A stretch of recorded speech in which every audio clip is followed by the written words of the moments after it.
right, everybody, welcome to Rana's Radar.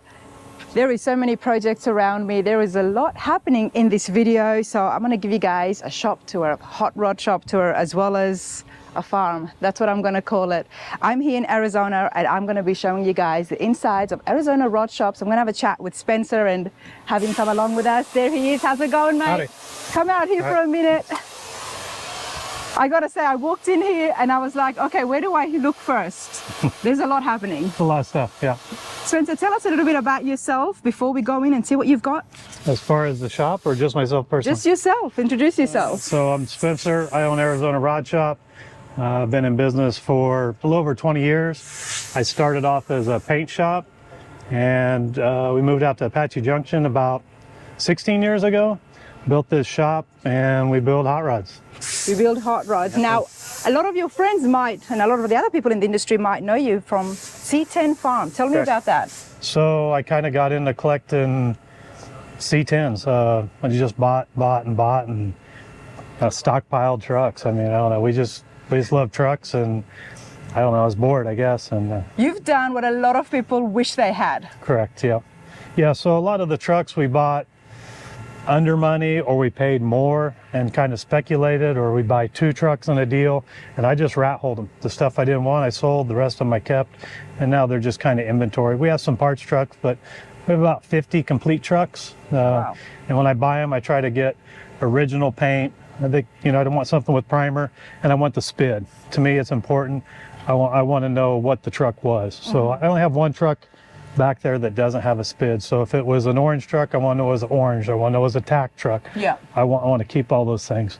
Even if we don't go back 100% original, I want original trucks. You want original trucks. Well, there is going to be another video where we're going to look at all those trucks that you've got. Okay. Because I do want to see it. But right now, let's go have a look inside the hot rod shop, see what you're working on and what you have worked on. So okay. Let's go for a shop tour. We can do that for sure. Let's go. All right. All right. Now I know that the building is huge, so where am I standing right now? So you're standing in what I consider the C10 farm. This is all personal shop trucks. We inventory some of our better trucks and we just build them. So we may build a basic patina truck with a small block. We've got a K5 Blazer that's a full frame off, basically a show truck. But and then some of them we just bring them in and detail them and get them where they're 100% mechanically. Just depends. We just buy whatever we like and do what we like over here. A shop dedicated just to the C10s right here. Just we do trucks, and this is our own stuff only in here. Okay. So of course I'm going to ask you, you love the C10s. Correct. What is it about the I love them. What is it about the C10s that made you into this massive avid collector? Well, I really liked 67 to 69 specifically. And when I started to collect the trucks, I kept coming across a lot of square bodies. And the square bodies, there was no such thing as a square body. It was just... This was 20 years ago? Yeah. Okay. Maybe not even that long, And I was like, gosh, these are a lot of cool trucks, and you can pick them up reasonably. And you pick up a nice one, $5 grand, $10 grand. Yeah. And I started buying them, and then I started noticing on the square bodies, there's so many different variations, and that's what I thought was interesting. And I still love the 67 to 69 or 70 trucks. 71, 72s I have. They're not my favorite, but I like the slope hood on the 67, 68, like everybody, Personal trucks. Spencer, what are you going to be doing with all these trucks? I mean, are you building them to sell them? We build them, and normally people come along and buy them. I don't advertise them.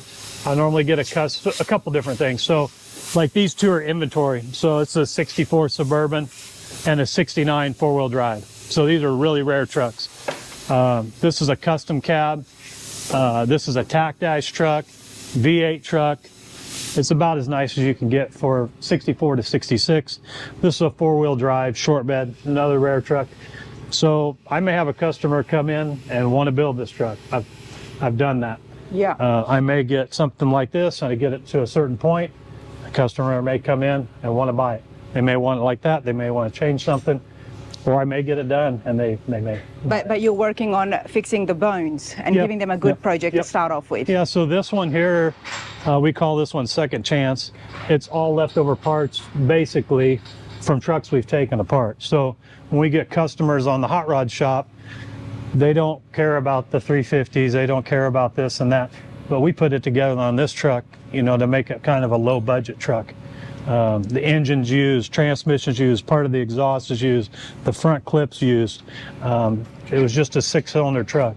So many people at home would appreciate this because you have used so many different parts and you've made it work. And obviously you've got a lot of skilled employees here as well. Is this all the same year parts or different years put together? So the front's a square body front end. We like to use those.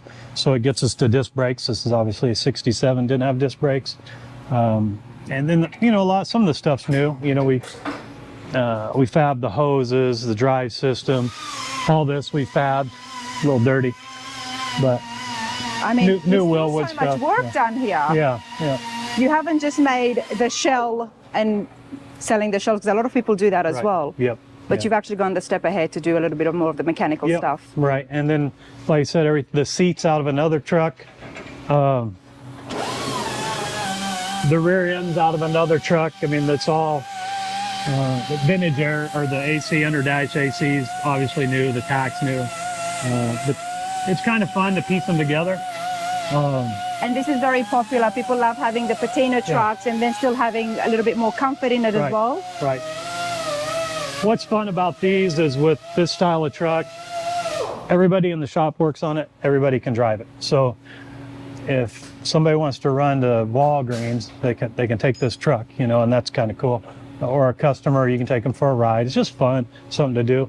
And everybody gets their own input, you know, in the truck. Nice.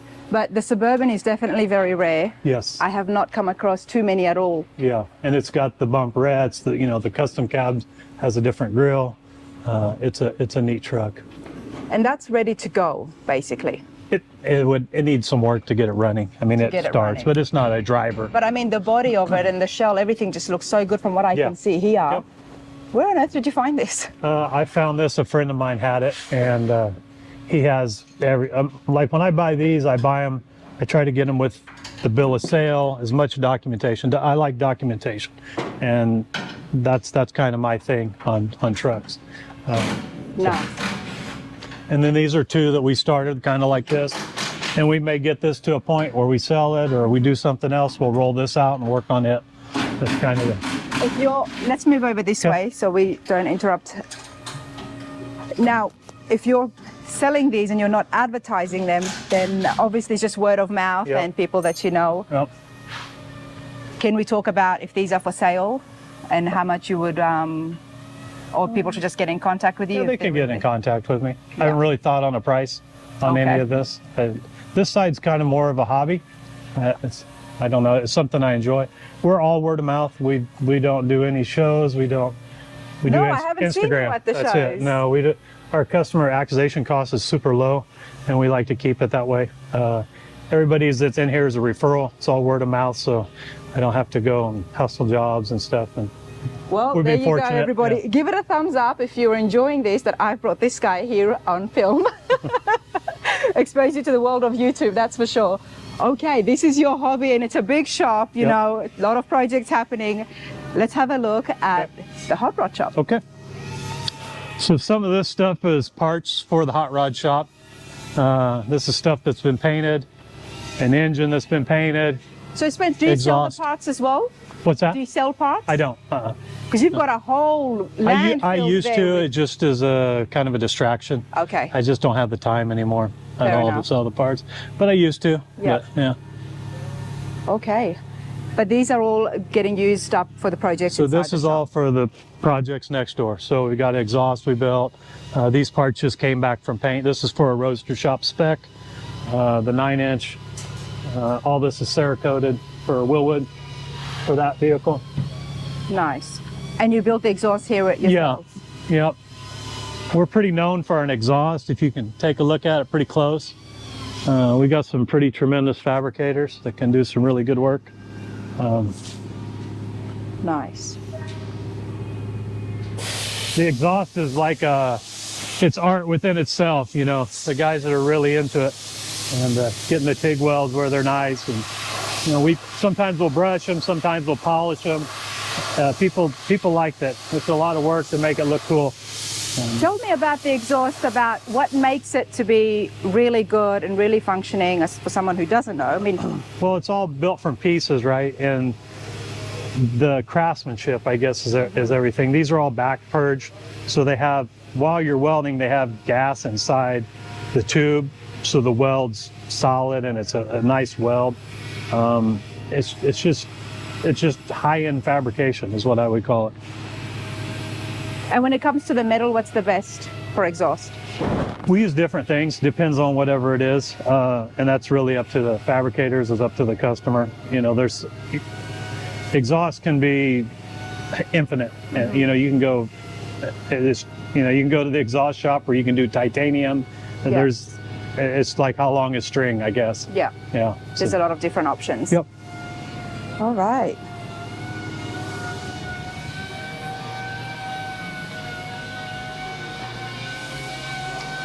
So I've got most of the guys over here today. Friday, we normally are not in the shop too much. We try to do this. So, but I'll show you what we got. Work on the hobby. Yeah, yeah. But I've got the guys in the body shop work, and I normally have a couple fabricators out here. So Nice. It is a Friday, everybody. So it's nice to hear that you guys have got a dedicated day where things can slow down a bit. So this is the fab shop. We got a mill, lathe, pole max, 2 fab stations here. Then we got a lot of our metal shaping stuff on the back wall.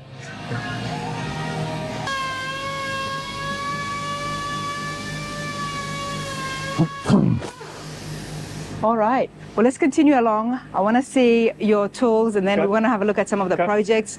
And back there, you've got a paint booth, I'm guessing. We just do body work back there. We send Body all work. the paint out. We have a small paint shop down the road. We do some parts, but we send all the paint work out. I have a buddy that's a tremendous painter, and he does all the paint. We do priming, filler work only here. Yeah. All the body work here. Yeah. Okay. And what about interior? We don't do interior. You don't do No. interior. No, sir. It's more, I mean, the vibe that I'm getting, the shop is just, it's right up there. I mean, you've got so many tools, you do so much Yeah. body work, you get all these trucks ready, but for you, I feel like it's not about getting them ready to have a clean, finished truck to go out there and get those awards and trophies, but it's about giving everybody the best first step that they could have. I like the shop. To me, it's a collective of guys that I like to work with. Obviously, I love to collect antiques as well as trucks. So we got stuff on the wall that's fun to look at, you know. And Show me some stuff. What have you got here? Oh man, we got. So I made like basically a faux gas station. I like A full patina. gas station? Yeah, like with the pumps and stuff. I like the heavy distress stuff. You know, the nice stuff's really cool, but in a shop, I think this is more my jam. I love it because it just gives you that thing. This is a hot rod shop. Yeah, You yeah. know, this is a shop where things And like get I said, done. we don't advertise or anything. So if we do get somebody come by, it's like the biggest shop you've never heard about, and they come in like, oh wow, what the heck? Yep, that's me right now. Yeah, yeah. So, Okay. but yeah, we've got, you know, the basic stuff: brake, slip roll, shear, bead roller, you know, English wheel, planishing hammers, shrinker stretchers. So a lot of the stuff kind of gets made in this area, and then we've got smaller equipment. So if somebody makes a panel and they want to trim it down, we've got some of that over there in the fab area. And then there's the body shop, and this is kind of just some more junk that I like to collect, old gas pumps and stuff like that. Tell me about the gas station. Well, I was restoring gas pumps for a long time, Okay. and I don't know, I liked them unrestored, I guess, you know, and so when I moved in here, I thought it'd be kind of cool to make a faux gas station, or at least a facade of a gas station, right? So if I was to come here, I mean, what year are we thinking It's about? everything. It's hodgepodge. I mean, there's stuff that's 40s. It's definitely not period correct. I just put up stuff I like. You know, the Marlboro guy is probably from the 80s there. If you look at the beer prices, I think maybe early 90s, I don't know, but It's so cool. yeah. I mean, I used to love it, watching old movies and stuff. Pull up at the gas station, you just pay the money. You don't even need to get out of the car. Somebody pumps Yeah. the gas for you. So Yeah, so it's just fun. It's fun. I scrounge around for a lot of that stuff. now, Spence, you don't like going to the shows and getting awards, but you know what? Me and my nosy Oh, you guys spotted a lot of awards up there. Yeah, well, Stuff that you actually look, it looks like you're hiding it. it's not that we don't go, it's just I like the shop part better, for sure. There's definitely a lot of trophies sitting up there, but I love the fact that you're putting all this stuff here at the forefront because it just screams about your passion and that the hobby is just so alive, isn't it? Yeah, yeah. I mean, this has always been a dream to have a shop. There's no doubt about that, you know. So. Oh man, I'm happy for you. So talk to me about this project right here. This project is for Brian Croft and his wife, and they race Ultra 4, King of the Hammers. Okay. So this is a 77 Chevy truck they brought in. It was a pretty well done truck, had a LS3 and a different suspension.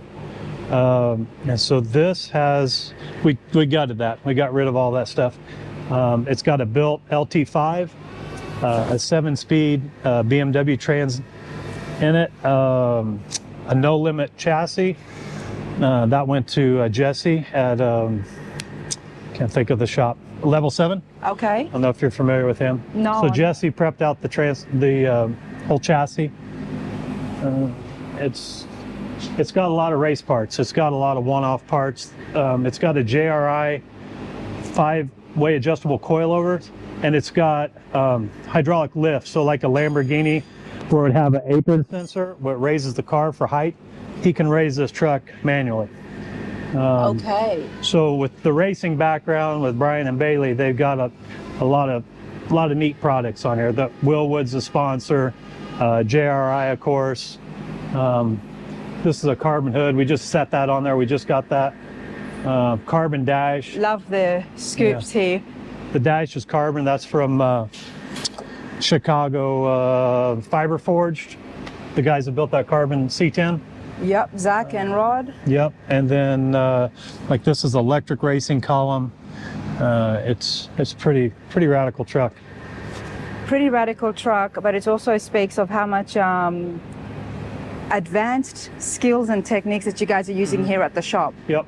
Yeah, we've done some 3D printing on this and some CAD stuff that you probably wouldn't see, but just trying to keep the truck to look stock. So he's gonna show it for a year, and he wants to race it. He wants to race Optima.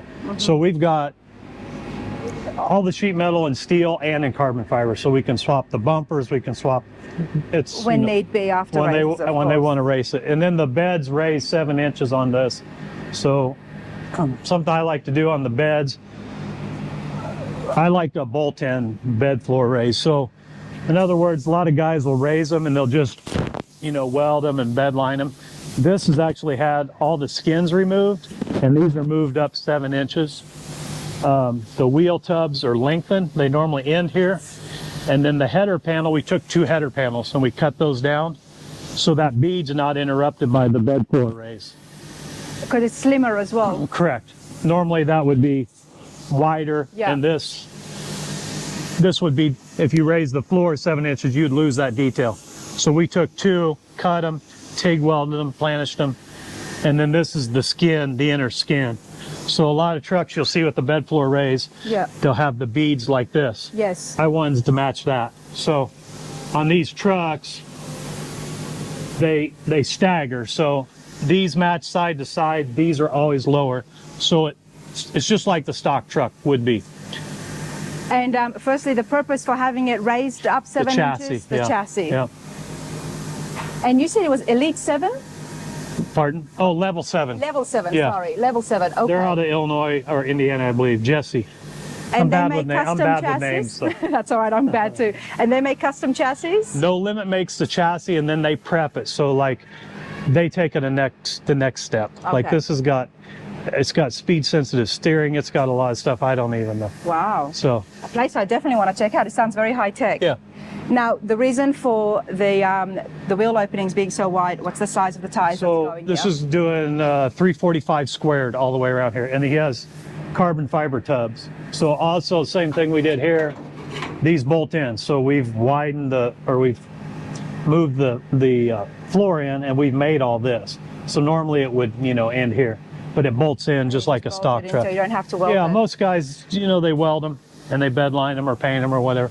I want everything so you could take it apart. Not that you ever would, but for a racing truck, that seems pretty essential. And I want an OEM look too. Yeah, and of course, he blows the tire. You're going to want to take the tub out if you crack the tub, sure. So it's pretty cool. Now, something that did get my attention is the scoops on the hood. Yep. So I would love to find out what you did here. So Muncie Speed did this for him. He paid for the R&D. So this is the first one.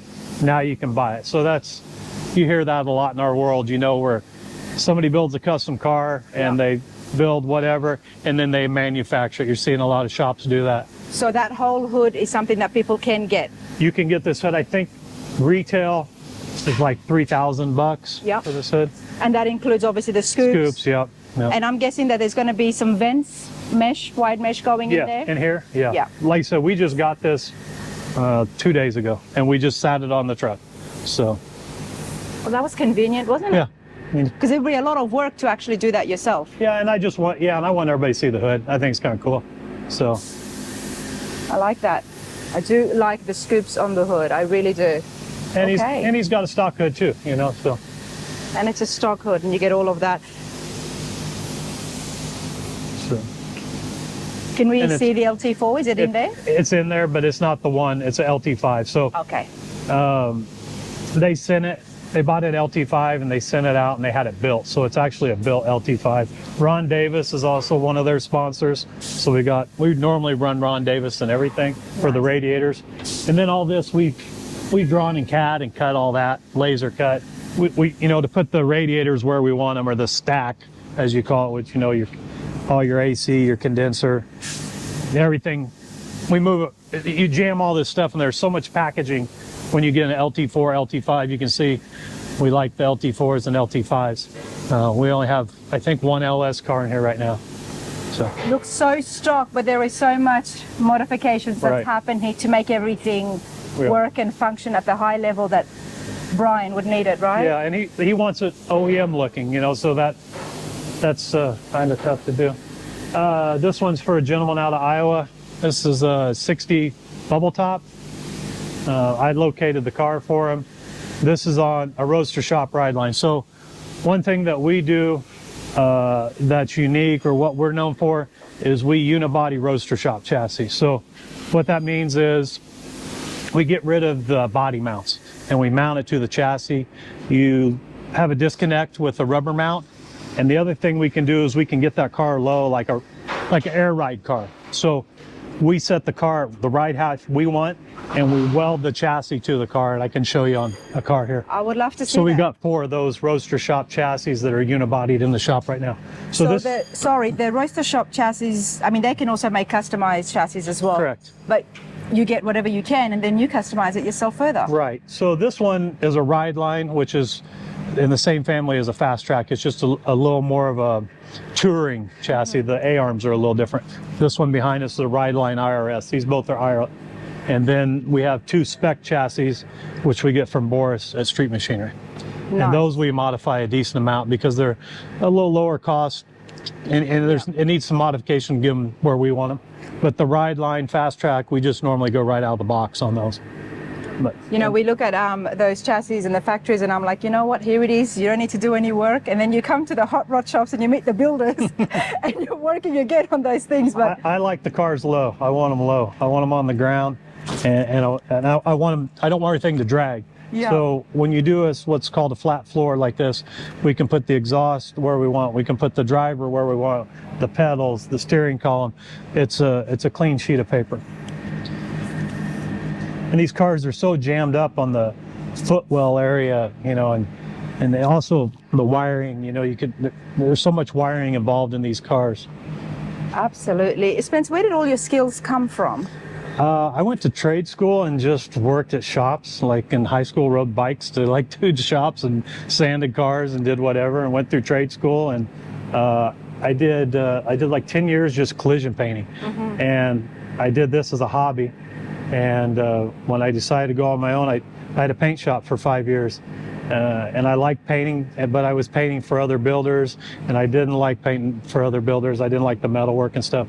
So I started buying out shops. Yeah. In '08, when everything kind of got bad, I had a little bit of cash, and I bought out, I think, about 3 shops to this point. Nice. And I'd buy the equipment, sell off what I didn't want, and then I've got a lot of guys that are talented. I've got some, I mean, really good fabricators here. We can tell, yeah. absolutely. We can really tell from the shop, from the projects and the work. Very neat, very clean.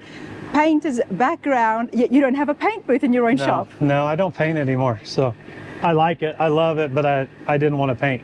Fair enough. You've got your hands busy. Yeah. All right. Talk to me, mate. What am I looking at here? So this one's another Ride Line Roadster shop. This is a LT5. It has a LT4 in it right now for mock-up. This is the IRS. This has an independent rear suspension. But this would just have we use all the Wagner front drives on this. There's a lot on this car. We moved like I said, the radiator support, the radiator, everything gets changed. You're just using the shell. So like a lot of these cars, this car I sourced for, and this is just a body. We drove this car in. This was a $40,000 car, that was a driver. I wouldn't call it a show car or anything. And original hubcaps, original engine, and we stripped it all completely down. And is it a wagon or a Nomad? It's a Nomad, yep. It's a 56 Nomad. Yep, this is for a good friend of mine. And then, we got the 10-speed, so the 10-speeds take up a tremendous amount of space, and the pan's very low. That's really the big factor with getting the car low, is the 10-speed, the pan's so low on them. Dude, educate me, tell me about the cage here. Yeah, so we have just basically a form. You're talking about this? Yes. And we make it out of, TIG rod, and then we transfer that to paper. And once we transfer it to paper, we transfer it to steel. That makes sense. So we know how much space we have. You know how much space and gives you and this just sits in here like that. But when you start doing a lot of 10 speeds, it just gets you in the ballpark. And would that be bolt on, or would you weld it? I'll be welded on. Yeah. I'll be welded on this one. Yeah. So everything, when this car's, the floors are in it, you can pull the suspension and the engine, and the rest of the car is all one piece. Nice. And the benefits of having it all one piece, talk to me. Well, like I mentioned before, you've got the ride height. That's the big thing. And then, especially on the C10s, I've got one that's not in here right now. But so if you have like a 67 to 72 C10 and you're a guy that's like me, 6 foot or taller, which I have, you're against the door, you don't have any foot room, you're neat. So for instance, when we do a C10, we can get that floor down about 1.5 inches, and we can get you another 3.5 feet in the footwell, which is, and we can move the pedals and stuff. So it's more of a custom situation, and it's a drivable deal. I used to always think that with the ride height, if you're not having air, then it's got to do mainly just with the coilovers. But the whole entire floor, you're dropping it down. Correct. The whole chassis is up farther in the car than it would ever have been. So you won't be able to see the exhaust. I mean, it's a cool deal. Oh, absolutely. So this was a running driving car. Client's wife bought this for him. And so far we've used the roof and the firewall. That's all. Yeah. So, it was a running driving car, but you made all the other parts in-house. Yeah, this is a roadster shop. This is a spec. We got this from Boris at Street Machinery. This is the LT4 we sent to Wagner. It's got their drive. They ported the blower, they built it, dynoed it. It's a little more horsepower than the 650. I think it's 750-ish. Nice. Ultimate headers, we use all their headers. I think everybody, that's all they use. Did you make those door hinges? No, these are just replacement hinges. And we've reskinned the whole car. We didn't use, we used the roof and the cowl. Every panel was just garbage. It's interesting, isn't it, that what happens when you do take the layers off, because this was a running driving car. Yeah, and that's why I was mentioned with the trucks, I always try to get original paint, and maybe not, you know, they don't have to be showroom paint, but at least you know what you got. If you got some rust, you got a dent. This car was painted and it was dents and rust, and it was unusable. So, and that's what the transmission tunnel looks like done. Yeah, so I was just looking at that. We literally use that same wire form you saw in the Nomad over here, transferred it into pieces, and flat steel, run it through the slip roll, and then it gets all TIG welded together. And then we'll send the car out and we'll get it all powder primed. I like powder prime. Powder prime? Yeah, so it's an epoxy primer. So it's like powder coat. So the nice thing about it, like for instance here, when you prime this, it's magnetized, so it'll get up. This hasn't been done, but like if you were epoxying it with a paint gun per se, Yep. you can't get it in the cavities and stuff. Where the powder prime you can. So we'll send this out on a cart. They'll powder prime all this. Plus we're not breathing it in, and it's just a really nice way to get it done. And To underneath get into the dash, all of those nooks and and crannies. I think it's honestly less expensive by the time you have the labor of a guy doing it and buying the material. It's a better way to do it. It's just a way better. Love that. I love finding things I have not heard of before. I really appreciate that. Okay. And then we just have, band saws, basic fab stuff, punch, and then we have, this is a chassis for a Blazer we're doing. This is a stock chassis. This one's LT, 10 speed. And we just go through and we clean up everything on them, like just any kind of little cracks, any kind of holes. This is a really nice chassis. When we do the patina trucks, if we do like a build, I'll do them a lot of times on stock chassis, and I'll bust them down to the rails, and we'll set them in a jig. We'll just build them just like guys do on pre-war Fords, where they take the rails, they set up the cross members, set up the cow. I do the same thing with trucks because they've been banged around so much. But this one was a really clean one. So that's going to ensure that you've got a really sturdy, straight frame as well. If the frame's not straight, you got nothing but problems. Well, I've been learning about that as well on my project, on how important it is to have a straight frame. So, and this is mine. This is a shop project. It's a K5 Blazer. It's painted. Another one of your personal builds. Yeah, it's painted already. The frame's over next door for it. Okay. Do a pretty clean shop. Yeah, thank you. We try. Absolutely. So what's getting some body work now? Yeah, this is just getting primer. This is 68 GTO, same guy that owns this car. He brought us this one originally, and this was his dream car, so I sourced this car, and we work on this one, both of them. So this is typical. We're normally doing mud work or primer work, and then we've normally got some pieces for other jobs.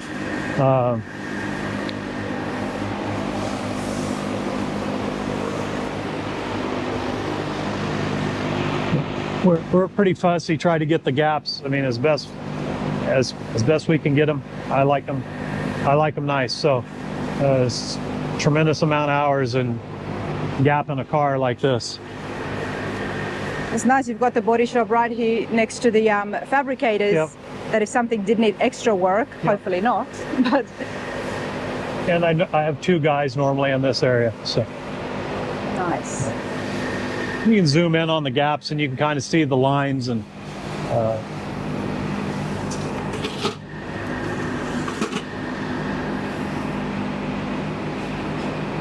I love bringing these shops to the screen, everybody, just to show you the amount of work and detail that goes into not just restoring these classic cars, but rebuilding it to just absolutely perfection. That's what I'm going to call it. There is a lot happening in your shop, Spencer. yeah, that's how we like it, I guess. A lot of custom work, a lot of just stuff that I had not heard of, and I've been to a lot of shops now. Yeah. So if you look at the gaps, if on the GTOs and the Chevelles, the deck lid never quite lines up, and this doesn't have a gasket in it, but they're always short and the gaps aren't quite right, and it's like I said, it's a lot of work. They're exaggerated, what I call exaggerated. Everything's crisper than it would have been from the factory. Absolutely. Like all the lines here, that's all put into the car by hand. That's not the way it came.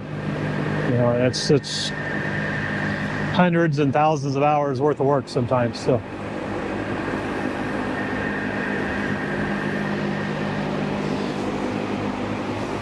What color is the GTO going to be? this goes back to factory color. It's a really cool blue, and then it's got like what I call the hockey stripe that goes down it, and it's got a stripe in the middle of the hood that's original to the car. Are you still going to put the tack here? Tack goes there, yep. Okay. I like that. Some people do eliminate it, but I like it. 68, one thing I like about the 68 that's cool is it's a 68 only. It has the marker light is the Pontiac emblem. So we're retaining that, and then it has it on the nose also, and we flush mounted that. But I think if you take too much away from the original car, it just, to me, I don't care for it. I think some of the best builds out there, and that's what we keep seeing as well at the shows, is when it's completely classic look, back to the stock look, but then the bodywork has been done so well, it stands out, and it draws people in. And I love radical stuff. I like to look at it and stuff. I'm a big fan of Boyd Coddington. He did a lot of rad stuff, and so some of it doesn't hold up. And the guys invest in this kind of money. He only wants to change the wheels and a couple things in 10 years, not strip it all the way back down because he painted it pearl orange or whatever, right? Exactly, yeah. With ghost flames. So, yep. And we see a lot of those cars that they're so dated, and it would take so much money to get it where they're reasonable looking, I guess. Yep. So. Because you're building drivers. Yeah. The customer, he's going to be able to drive this around, have fun in it. I think that's the whole market. You hear Roadster Shop talk about that also. Somebody will build a show car, but they want to drive it. People want to drive it more and more and more. That's definitely the era we're in right now, that's for sure. And I think people are competitive. These type of customers are always going to be competitive. They always want to go to a show, whether they say they don't or not. But at the end of the day, they want to drive it. And with the 10-speed transmissions and the LSs, they're certainly capable of being, and the chassis, of course. Okay. I've got two other trucks if you want to look at too. I do want to look at it. So, and I want to ask you about powder coating. You do a lot of work on the chassis. Yes. Powder coating or painting the frame. What do you suggest or recommend? So we don't powder coat anything. That's for four-wheel drive trucks and off-road trucks, in my opinion. We paint everything. So all these axles are all painted, but if you look at them, they're molded. So we take all the, on like a custom build, we take all the casting marks out of it. Same thing on the frame. If you look at the frame, it's all body work. So any holes we don't want, doesn't have any kinks through it, this is all painted and polished. And that's something you can't do with powder coating? You can't, you can't do filler work and powder coat over it. I've heard you can, but I don't think that's right. You definitely can't polish powder coat. And if you want what I call show quality, you paint a frame. If you want a driver, that's fine, powder coat it.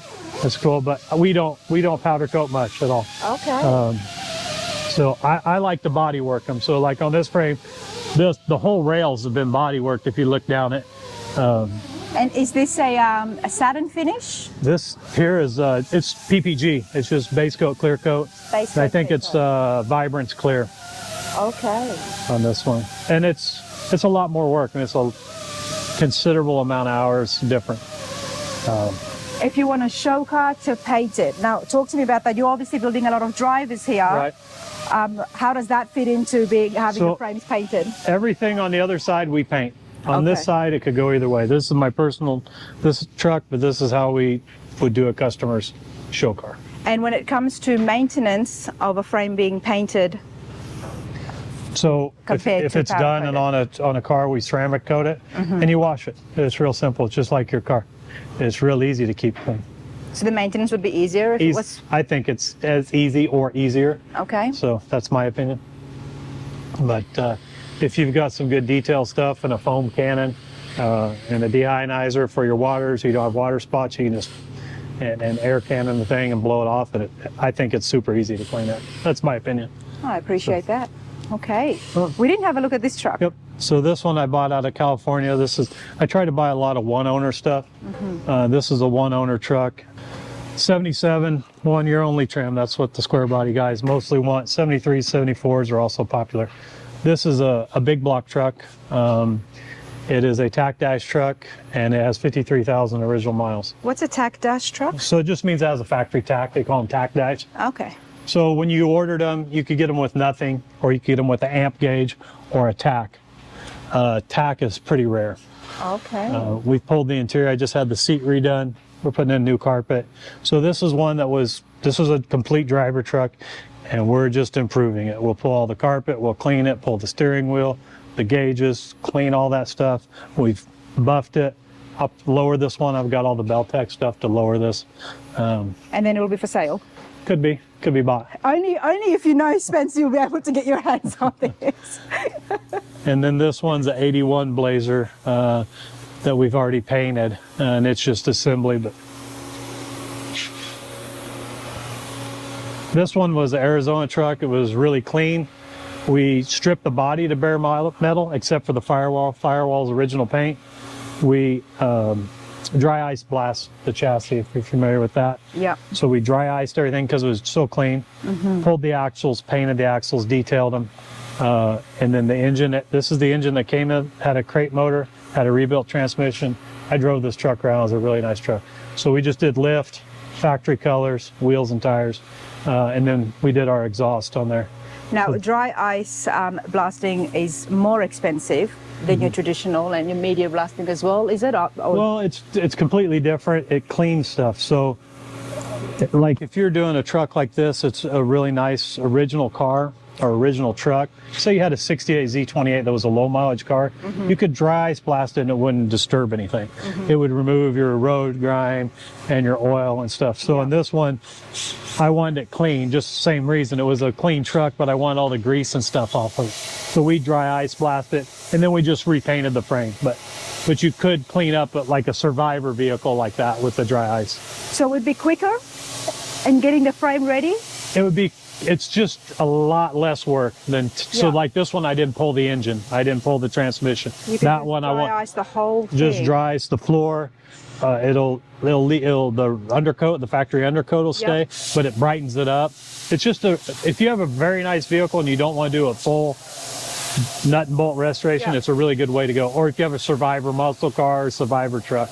I've seen the dry ice happen on it was a 350 engine. It was messy, it was greasy, and it's satisfying to watch. And it cleans the lines, the hoses, the rubber hoses. And we did the exhaust in-house on this. And that's why I thought it would be more expensive, because it does so much in such a short amount of time. And that's one of the exhausts that you've built. Yeah, we built that. We did a stainless exhaust on this one. Probably overkill for this truck, but.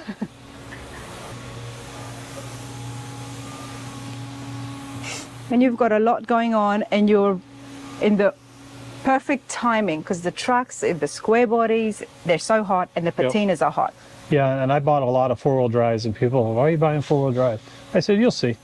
And now, what did you have, a crystal ball or something? Well, it makes sense, right? I mean, I've been in the cars for a long time, so if you follow street rod trends, you follow truck trends, you know everything cycles, and families get bigger, people's needs are different, and maybe they have a bag two-wheel drive truck, but they're going to want a four-wheel drive because it's not practical. You can't get your family in it, and the four-wheel drives are cool. I mean, they're popular. So in your opinion, how long is the truck era going to last? Oh, who knows? I mean, as someone who's building a truck, who knows? I don't know. Maybe tomorrow. Who knows? I can't believe it's lasted this long, to be honest with you. Really? I bought these trucks because I liked them, and I thought they would, appreciate. I mean, some of the stuff I bought there, I'm like, I can't believe it's worth what it is, But I did it for the enjoyment, a little bit for the business end, but mostly for the enjoyment of collecting them and stuff. Yeah. And anytime you're doing something because you're enjoying it, those are the things that do thrive everybody. Yep. And we can see this is a clear example of that. I have a truck we built if you want to look at it. Absolutely. Okay. So this is a 77 also. We built this for a local guy. This would be what I would say would be a C10 farm truck. C10 farm. What happens is we take the body, the bed, completely off the truck, and we build the chassis, just like you would in a hot rod shop. So customer wanted this. He wanted a decent amount of power, and he pretty much gave us a clean sheet of paper on what we wanted to do. So Gene and I kind of built it how we wanted to build it. So on the inside, you want to look at it, or you can open that door. So this guy is, I think he's 6'2" or 6'3". He's had this for a couple years at this point. He's too big for the truck. So we got the square body syndicate column that gets you 2.5 inches away from the wheel. And then it's got the Spark billet steering wheel. And then we had this seat upholstered, and you can see they recessed it to give him a little more room. But this truck's been completely restored. I mean, as far as completely restored, by what I mean is every nut and bolt has been redone. All the AC, all the windows, all the insides of the doors have been undercoated or cleaned or dynamated, or whatever it needed to be done has been done. It just, the body's not done. And this is a truck that's going to look like this, and it's going to be able to drive perfectly. He drives it all the time, yeah. And stay looking this good and comfortable on the inside, yet retain that patina look that is just so popular now. Yep. And so a couple things we did on here that I think are cool. We did the US mags. And this has a 305 rear tire, which is a huge tire, but we were able to get it to fit under the stock tub. And then these are NOS caps. We've machined just the bolt, just some, little detail stuff. Under the stock tabs, okay. So how did you do that? Measured. We measured. You measured, thanks. Yeah, most guys don't know how to measure. You measured. Yeah, most guys don't have a measuring tape as far as I can see at some shops. So one of the cool things, there's a couple cool things I like. So he wanted to use it. So he wanted a bed liner and he wanted a mat. This truck's got about 550 horse. So we wanted to put the tank in the back. So we've got the tank under here, right? Everybody's seen that. Do you want me to hold this up? That's okay. It just flips up. Yeah. Normally, that's what most people do. Okay. But what we did with the stock is this is now your kill switch for the truck. So he parks it in his garage, parks it anywhere, no power to the truck. So that was kind of cool. That is very cool. Yeah. And nobody would think that. No, well, they will now, I guess. So. But this is actually a machine piece. It's not the stock cap, but we wanted something where he could turn it off. He's a big guy, he goes to the gym, and I said, let's get it where you could kill this thing. Somebody can't hop in there. These are easy to steal. Yeah. And so. That's pretty neat. Now, did you guys do the Rapture lining? I sent it out. Yeah, there's a company that does it. Yeah, he's owned this truck twice. He bought it, sold it, regretted it, bought it back, and he brought it to me, and he drove it every day, and he's just like, Spencer, he says, every time I drive it, something breaks, and I got to take it, have the air fixed. I got to take it and do this. He's like, just do it how you want it. He said, I just want a big tire, and I want a rowdy motor, and that's what we did. But he didn't want to do a repaint on it. He wanted just to keep it. No, he definitely did not want to repaint. He wanted these colors. So this has a Hughes 4L60, which is what they call a standalone. So we can program that transmission, which we did. So you program it once, you drive it down the street, you change the converter and a couple things.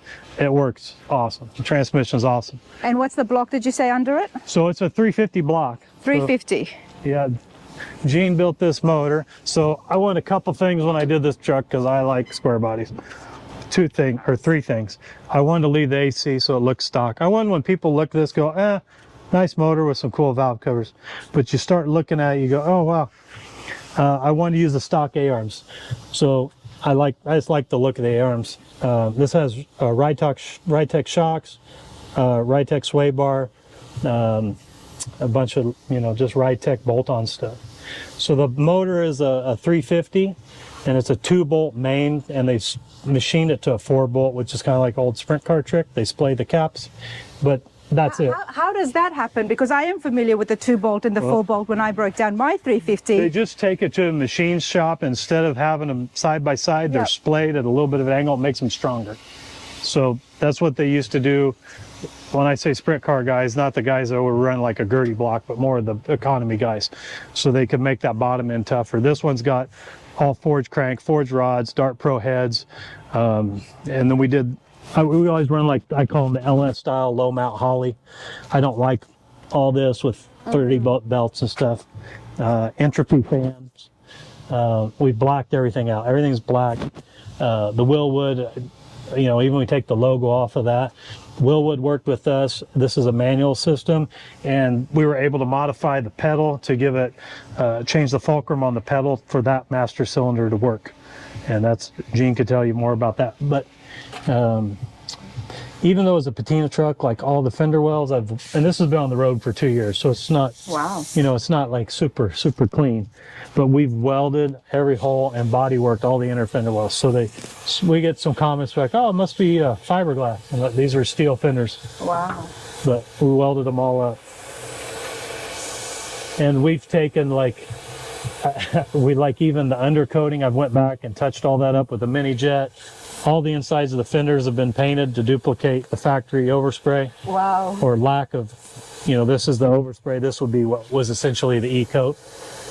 Detroit speed wipers on it, Borgson joints. This has a full stainless exhaust with Borla mufflers. A lot of really trick parts. It looks very simple. It's but a lot there's so much here. Yeah, and you got like little Ring Brothers things here, and even the bumpers, like we painted the backs of the bumpers black. Just a lot of stuff to clean it up. Stuff that you are not going to see, yet you will feel it when you drive it, and it's going to show you when this thing lasts. Yep, and it looks cool going down the road. It's fun, you know, and this is what he wanted, and this is what he got. So, and he's kind of I just have one truck. You know, we get guys that build multiple cars, or you know, maybe a next car I'd like to do a 66 Chevelle, or some people just come in with one car and they're like, I want this car, and it could be this, it could be a 57 Chevy, and it's just all kinds of different customers. That's what I think's fun about it. So, and he's a local guy. He's a firefighter. Okay. So it was fun, and like I said, he's a huge guy. I mean, he's a massive guy. He comes in, and he's like, he must be 6'2", 6'3", and he comes in with his daughter, and his daughter loves it. And she was, I think when he started the build, she was 15. Okay. And when we about got it done, we started it up, and he started to well up. And he's a big guy, and his daughter's like, "Oh, poor baby, gonna cry about his truck." I was like, oh man, that's terrible. But this is what he wanted, you know, and he said, I could get a new truck. I want an old truck. I love that. That's what so those customers are fun, and they're all different. They're all fun in different ways, but it's nice when somebody's really passionate about having a specific vehicle. So, absolutely. Yeah. Absolutely. I love that. And now whose Bel Air is this? This is ours. This is our shop car. This is La Bamba. I rescued this out of a barn. A husband and wife had this, and it just sat in the garage for God knows how long. And it's just fun. It's not a super rare car or anything, but it was, I don't know, it was just cool. It spoke to me. So we brought it back to the shop. We got it running. We put new tires on it. We put blankets on the seats. We stitched those on.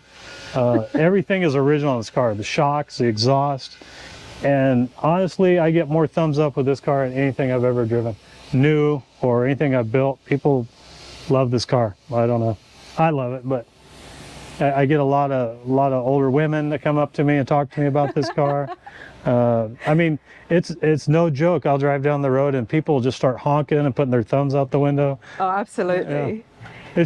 It's odd to see it going down the road. You're so close here, it doesn't. You know, it looks like an old car. You see it going down the road, it's like a human aquarium. It's got so much glass. It's a lot and of people car. are not used to being able to see in the cars. Yeah. And it's so fun to drive. It's just, I don't know. You know, we talk so much on the channel, and the whole reason the channel is up, everybody, is just to keep this culture alive. I've fallen into it, and I absolutely love it. Hot rods, classic cars, restorations.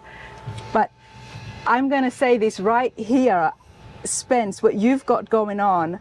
You know, we see a lot of finished cars, show cars, award-winning cars, and they all look fabulous. But this is, Spence, you're keeping the culture alive. Yeah, I like to think so. Yeah, that's cool.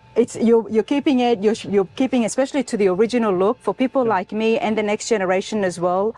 Sometimes it gets a bit hard to see cars how they actually were, how they came from the factory, because there's so much custom cool rides out there now.